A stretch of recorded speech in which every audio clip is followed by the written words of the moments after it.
우리가 보통 위기에 처하면요, 문제 그 자체에만 막 매달리잖아요.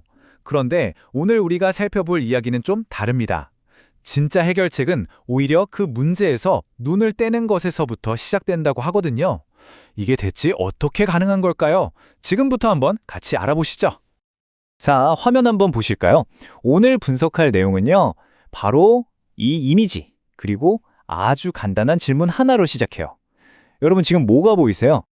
이 자료에 재밌는 이야기가 하나 나와요. 한 CEO가 자기 영업팀한테 이 그림을 딱 보여줬대요. 그랬더니 대부분은 저 검은 점만 봤다는 거예요. 그런데 팀에서 실적이 가장 좋았던 직원은 달랐습니다. 그 사람은 점을 둘러싼 이 광활한 흰 종이를 본 거죠. 네, 바로 이겁니다. 이게 오늘 우리가 파고들 핵심 주제, 종이 위에 점이에요. 그러니까 우리의 관점이 어떻게 현실을 만들어내는지, 이 작은 문제에만 집중하는 것과 그 너머의 가능성을 보는 게 얼마나 다른 결과를 가져오는지 지금부터 구체적인 사례를 통해 한번 살펴볼게요. 핵심은 바로 이거예요. 우리의 관점이라는 게 그냥 세상을 바라보는 창문 같은 게 아니라는 거죠. 성공이냐 실패냐 이걸 결정짓는 아주 강력한 힘이라는 겁니다. 이게 실제로 어떻게 작동하는지 한번 볼까요? 자, 그럼 반대로 가능성이 아니라 문제에만 집중하면 어떻게 될까요? 우리는 터널 시야라는 아주 위험한 함정에 빠지게 됩니다. 자료에서는 이걸 스스로를 메뚜기로 보는 것에 비유하는데요. 이게 무슨 의미인지 좀 더 자세히 들여다보겠습니다. 이 자료에서는요, 이 위험을 보여주는 대표적인 예로 성경에 나오는 한 이야기를 가져옵니다. 정탐꾼들이 새로운 땅을 정찰하러 갔는데 그중 10명이 그곳에 사는 거인들을 보고 완전히 압도당해버린 거예요. 그래서 우리는 저들에 비하면 그냥 메뚜기 같아 이렇게 생각하게 된 거죠. 바로 이 지점에서 정말 흥미로운 게 드러나요. 현실은 하나인데 보고서는 완전히 두 개로 갈린 거죠. 다수는 우린 안 돼, 저들은 거인이고 우린 메뚜기야 이렇게 불가능한 상황만 봤어요. 그런데 여호수아와 갈렙이라는 소수는 똑같은 상황을 보고 아니야, 저들은 우리의 밥이야 이렇게 기회로 본 겁니다. 바뀐 건 아무것도 없었어요. 딱 하나, 그들의 관점만 빼고요. 좋아요. 그럼 스스로를 메뚜기처럼 보는 게 문제라는 건 알겠어요. 그럼 해결책은 뭘까요? 자료는 여기서 또 다른 이야기로 넘어갑니다. 자신의 힘으로는 도저히 해결할 수 없는 그런 국가적인 위기에 직면했던 한 왕의 사례를 통해서 그 답을 찾아보려고 해요. 정말 압도적인 적군이 쳐들어왔을 때 여호사밧 왕은 자신의 무력함이나 적의 강함에 집중하는 대신에 시선을 완전히 다른 곳으로 돌립니다. 그리고 이렇게 선포하죠. 오직 주만 바라보나이다.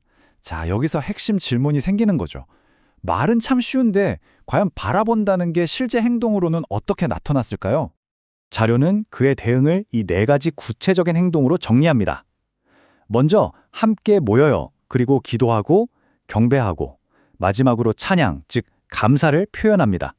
이게 그냥 가만히 앉아서 기다린 게 아니었어요.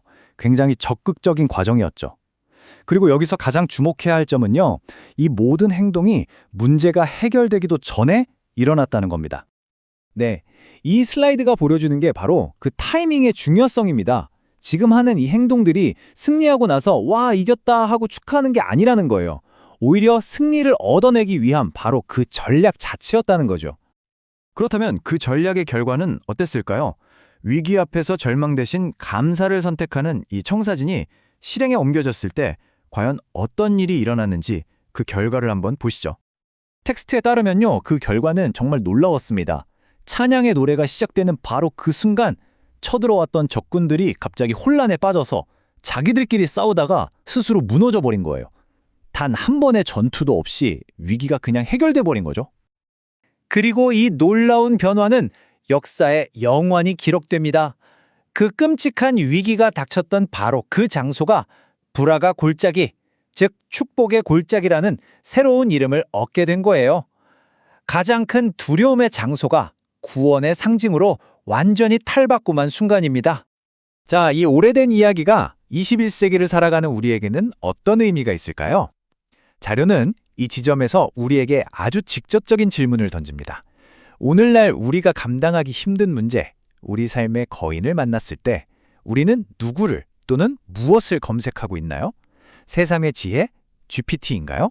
아니면 다른 무언가인가요?